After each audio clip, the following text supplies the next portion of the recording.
Right. Name is Representative Somerville. I'm speaking for the first time today, first time this session. Judges, PO, and parliamentarian, let me know when you're ready and I'll begin. Of course, I'm just kidding, old habits die hard. To begin talking about Mr. Quade, I want to quote Mark Twain. It is better to deserve honors and not have them than to have them and not deserve them. This prestigious honor to be bestowed upon Quade is a long time coming and is reflective of the tremendous impact he's had on Medina's speech and debate program.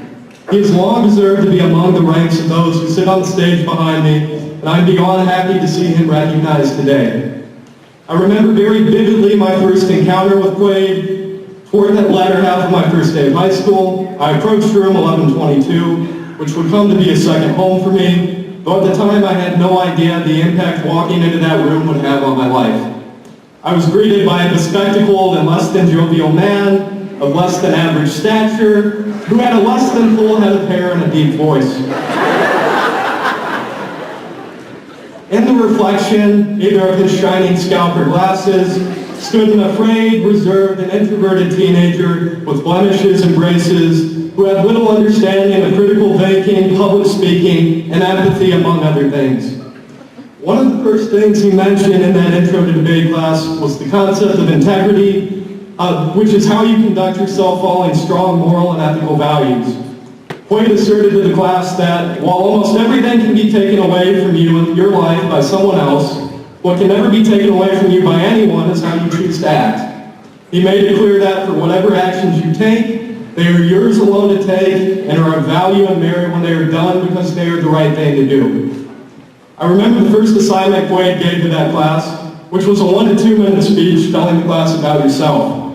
Mine was so poorly constructed and delivered that Quade would go on to tell me during my senior year of high school that his first impressions of me amounted to, why the hell did he take this class? That question would be examined shortly after that speech as I went to compete at the Glen Oak Novice Tournament. Before the tournament began, I had all the confidence in the world to believe that I would be on stage at the end of the day, but little did I know I would go on to finish 0-4. Now, when I started, I was far from being an average debater and even further from being a good one. Though I had a lot of success during my junior and senior years, it was never because of my own volition. I was internally motivated and expressed a genuine interest in wanting to become better, but I would have never been able to be successful without help. The emergence of success is dependent upon the willingness of others to offer guidance. For every one of the many people who have found success under Quade's tutelage, it was because of his guidance. Quade's efforts have been far from fruitless, and I would be able to spend a lot of time on the stage describing in detail the seemingly endless array of awards earned by Medina's debaters throughout Quade's coaching career, but I feel as though it would do a disservice toward the impact he's had in bettering the lives of others. This tournament, like all others, is about winning, however, speech and debate is not. It's about the life-altering and beneficial skills that you learn and the memories you make. I'm certain that Quade agrees with that sentiment. No matter if I was the debater who went 0-4 at Glen Oak Novice, or the one who qualified to nationals, he always treated me as the same person. Winning is not a prerequisite to having a positive impact on a debater's life, though it may be one for being accepted into the Coaches Hall of Fame. As well, being recognized with an award isn't a prerequisite to having a positive impact on someone's life. What I believe makes Quade worthy of induction into the Hall of Fame is the work he has done to benefit those who he has coached. He's dedicated a large part of his life to coaching because he is someone of integrity who believes that it is the right thing to do, not because he wanted to be recognized with an award. Those who do the most good are those who are the most selfless and willing to help others. In all ways that a coach can be, Quade is a selfless person whose generosity and willingness to help others is apparent and at the forefront of his coaching career. It is fair to say that Quade is someone of high intelligence who is cognizant of his abilities and position in the world and wastes no time putting his skills toward good causes. He dedicated so much of his life to Medina's debate team because he believes it benefits the lives of others. Without all of his time, effort, and monetary contributions, Medina's program would not exist. I'm certain that I would not be the person I am today were it not for Quade's influence, and many others would say the same. I feel as though I learned more during my formative years spent in room 1122 than anywhere else, and will always be appreciative of the memories I've made with Quade. I'm incredibly proud of him and honored to have introduced him here today. Thank you.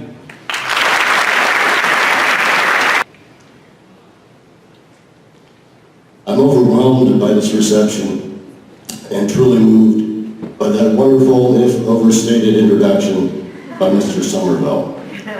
I'm so fortunate to have had him as a student, proud to have him as a colleague, and pleased to call him friend.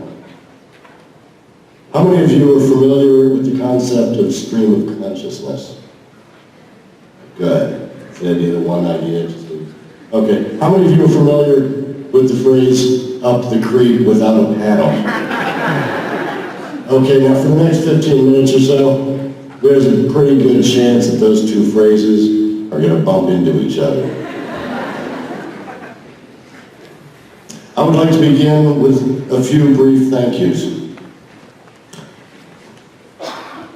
First, to my wife Emily, and my daughters Anna and Ella, for putting up with my many absences. Over the course of 26 years as a debate coach, I have spent over 10,000 hours at tournaments. That is the equivalent of 24 hours a day for 1 year, 1 month, and 3 weeks. Although I'm immensely proud of what was accomplished during those hours away, I must acknowledge the missed opportunities at home. And I thank my family for their love and support. I also thank my fellow speech and debate coaches, my friends, for their patience in putting up with my more than occasional sass for those 10,000 hours. For more than their patience, I would like to thank my colleagues and friends here on stage and scattered out there among the audience for their kindness as I very slowly learn what it means to coach, to judge, and to tabulate at tournaments. From thanks, I move to apologies. These to you, my audience today. I am confident as a teacher. As a writer, I feel proficient. But as a speaker, I am wholly and completely unqualified. As much of a cliche as it may be, public speaking is among my most dreaded nightmares. In my life, I have never spoken to an audience of any magnitude on a subject of any significance. In front of students, I speak freely and without trepidation, for that I see as conversation, not an oration. I do not lecture, not because I don't have plenty to say, but because the wisdom in the room is so seldom my own. Indeed, in my 31 years as a teacher, I have most gratefully learned far more than I have taught. One last apology. To all of those in the room who are not students, for the remainder of my time up here, you will cease to exist, at least in my mind, as I step aside from my prescribed role as honored speaker and begin a short journey with the students. Please forgive my self-indulgence as I settle into my comfort zone. I would like to frame my words by periodically referring to a poem that seems fitting, beginning with the it seems a fitting beginning within the context of this week's theme of a quest. The final lines of the poem are these. 2 roads diverged in a wood, and I took the one less traveled by, and that has made all the difference. Who among you knows the author's name? Who? There you go, Robert Frost, very good. What is Frost's central theme or message in his poem? Come on, what? Be yourself. Don't conform, okay? Would everybody who agrees with that interpretation of this poem please stand up for a second?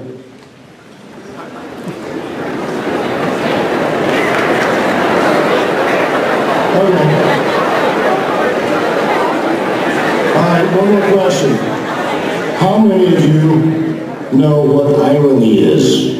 An example would be several hundred people standing in mass consent to an interpretation of a poem about non-conformity.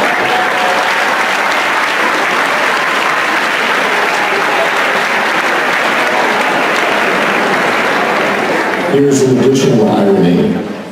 The poem is not about non-conformity. It's about decisions, choices that we make without much thought, but that impact our lives profoundly. Listen to the rest of the poem.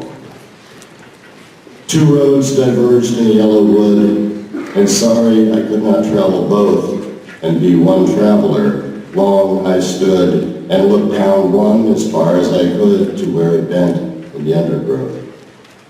Then took the other as just as fair, and having perhaps the better claim, because it was grassy and wanted wear, though as for that, the passing there had worn them really about the same.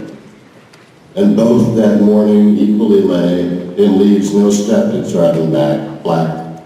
Oh, I kept the first for another day, yet knowing how way leads on to way, I doubted if I should ever come back. I shall be telling this with a sigh somewhere ages and ages hence. Two roads diverged in a wood, and I took the one less traveled by, and that has made all the difference. The speaker is on a quest, literally a walk in the woods, figuratively the journey of life. He encounters a fork in the road, a figurative decision, considers both options for a moment, sees them as really about the same, and determines without much consideration at all to take one instead of the other. There is no justification for the choice offered in the poem, and there is no declared outcome of the decision. So what are we to make that final stanza? I shall be telling this with a sigh, somewhere ages and ages hence, two roads diverged in the wood, and I took the one less traveled by, and that has made all the difference. I believe Frost is telling us that in our lives there are countless and seemingly inconsequential decisions that we will make without much worry, without much thought, without consideration of the outcome. Decisions so mundane as to be made without notice. But in the end, somewhere ages and ages hence, we shall be telling with a sigh how that decision has made all the difference. If I were to tell you the story of my own professional journey as if it were a quest, though I assure you it lacks sufficient grandeur, I would have to include a few such decisions. Occasions where a road diverged in a wood, and I made arbitrary choices that today, ages and ages hence, I shall tell with a sigh. When I was young, I had not even a thought about becoming a teacher. It was only through confluence of financial furies and the fickle fates that I went from my first major, neurobiology at the University of Rochester, for one semester, to my second in philosophy at the University of Akron for one semester, to my third in English at Miami University. Even then, the teaching profession was not a consideration, except that I thought I should have a job to pay the bills until I became an established writer. An endeavor I abandoned many, many years ago, filing it among dreams deferred. Teaching has many rewards. Time to write is not among them. My first experience as a teacher was part of my coursework at Miami. While walking to class at McCosh Hall, I noticed a poster on the wall promoting supervised student teaching abroad. The notice indicated that applications were due the previous day. Someone had forgotten to take the poster down. I gathered 3 letters of recommendation within 2 hours and reported to the office processing the applications without much hope of tardy paperwork leaving a positive impression. 4 months later, I was standing at the gates of the Rhein-Main Air Force Base in Frankfurt, West Germany. Yes, it was still divided into 2 countries back then. Under the mentorship of Kathy Tillman, it took only days for me to fall in love with teaching. I cannot identify precisely how or why, but I did. Teaching just felt right, as some things do in life. The smell of October, the sight of a child dancing to music you cannot hear, the tap of summer rain on your shoulder. It made me feel good. The choice of what would become my lifelong profession was not deliberative. It was not reasoned. Many paths in those days looked just as fair, grassy and wanting wear, worn really about the same. After 5 months, my student teaching duties would conclude the second week of December, a week before my birthday, a day on which I had never been away from home. Without meaningful forethought, consideration, or perceptible design, without looking too far down one path or the other in the woods, I changed my plane ticket. I arrived home on the 17th. On December 21st, 1988, my original flight, Pan Am 103, exploded in the air over Lockerbie, Scotland. 2 roads diverged in a wood, and I took the one less traveled path, and that has made all the difference. Many times between that day and this, I have wondered why I was not with 3 friends, also student teachers from Miami who were on that flight. I have since felt an obligation, a duty that I have always contextually and exclusively and inextricably tied to teaching, sometimes consciously, more often, I suspect, unaware of the influence. I wanted some difference to come from my life's work. I wanted it to matter. A few short years into my career, another unexpected, virtually unnoticed fork appeared in the road. I had started a debate program at Medina High School, not because I loved debate, but because I was growing weary of the classes I was teaching, and I was afraid to be among the 1 in 10 teachers who drop out of the profession within the first year. In those days, it was not a debate program, really, just a class that was loosely based on research discussion of current events. In my second year as a self-proclaimed debate teacher, fate brought Julia Barton to my door. She had just transferred from Our Lady of the Elms, where she competed in Lincoln Douglas. She knocked on my door and asked if we had a team. I said no. She asked if we could. I stood and looked down one road as far as I could to where it bent in the undergrowth, then took the other as just as fair. It was grassy and wanted wear, though as for that the passing there had worn them really about the same. I said, sure. It was that simple, and it has made all the difference. Being inducted into the Ohio Speech and Debate Association's Coaches Hall of Fame is truly an honor, but with much respect, gratitude, and uncharacteristic humility, this induction is not the difference I sought. It has, though, provided me with the opportunity to more deliberately consider the years and the friends and the students and the challenges, the successes, the failures, the experiences, and the opportunities that have all been a part of my time as a teacher and debate coach. That, I must say, has proven to be a very rewarding and reflective journey. I have come to realize that the quest for a meaningful life is not a journey one takes alone. We all walk together. With one community of voice, we challenge, we delight, we console, we celebrate.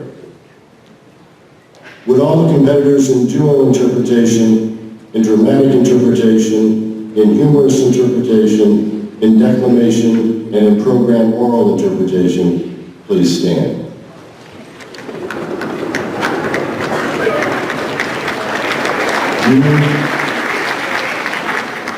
You bring life and meaning to words that would otherwise have fallen away, devoid of their purpose, absent their original intent. You revive the voice of the silent. You make us laugh, cry, feel. You help us shape and consider our understanding of the human condition. What you do matters, and I thank you. That's it.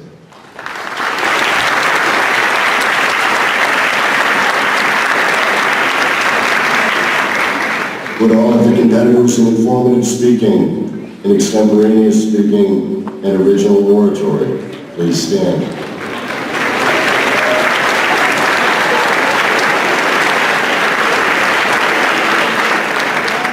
Whether the presentation is composed on paper, as with original oratory and informative speaking, or on the wrinkles of your brain, as with extemporaneous speaking, yours is an act of creation. Consider, if you will, the blank page or the open mind as an empty sky. With words, you shape stars. With sentences, you form solar systems. With paragraphs, you design galaxies. You reach into the void, stir your hand among atomic letters, and pull out a meaningful universe. What you do matters, and I thank you.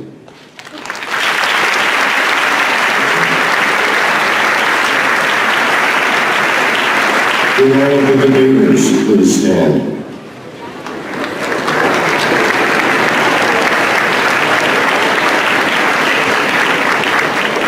You, my friends, are the seekers of truth. Your quest in this regard is surely and certainly unique. Many seek truth. Many lose their way, distracted by the finality of answers and the narrowing of views to a single conclusion, when they ought instead pursue a broadening of perspective, for truth is expansive. Good and bad exist only in contrast to one another. Aristotle taught us that. Right and wrong exist not in the winning or losing, which are tied to self, but in the justice achieved without relationship to the judge. John Rawls taught us that. Truth is not bound up in a binary conundrum. The beauty of debating lies in your obligation to defend a proposition in one round and oppose it in the next. In your ability to see both sides, to receive your opponent as necessary to the endeavor. You accept all evidence as worthy of both consideration and scrutiny, as you uphold your position and refute that of your opponent.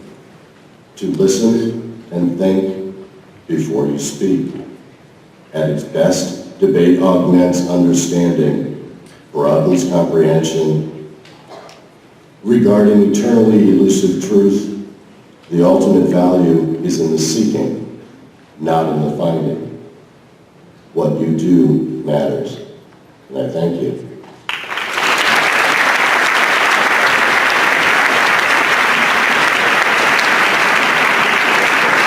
All of you have spent the last several months on a quest.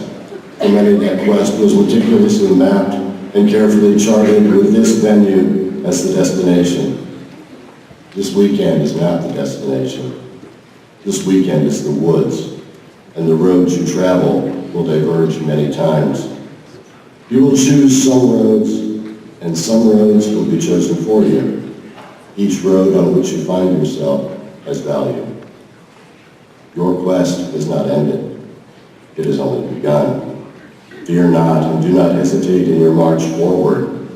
You are prepared. You have been given a voice. Cherish it. Believe in it.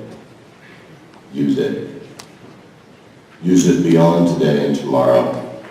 Use it through all of the tomorrows that grace the many roads you will travel. Wield it with both strength and compassion, with both courage and wisdom. Your voice is the spear with which to slay injustice. Your voice is the raised sword that rallies truth. Your voice is the banner in which to wrap rescued compassion. This is your quest. Time and circumstance have chosen this road for you. You must choose whether to take the next step. It matters. Far too long ago, I began this speech with a poem by Robert Frost. To conclude, I borrow from another poet. One I guess is less similar to the students here than to some of my fellow coaches, as the lyricist's words sum up my speech and my professional quest as both approach their end. I guess they cannot revoke your soul for trying. Get out of the door and light out and look all around. Sometimes the light's all shining on me, other times I can barely see. Lately, it occurs to me what a long, strange trip it's been. Thank you.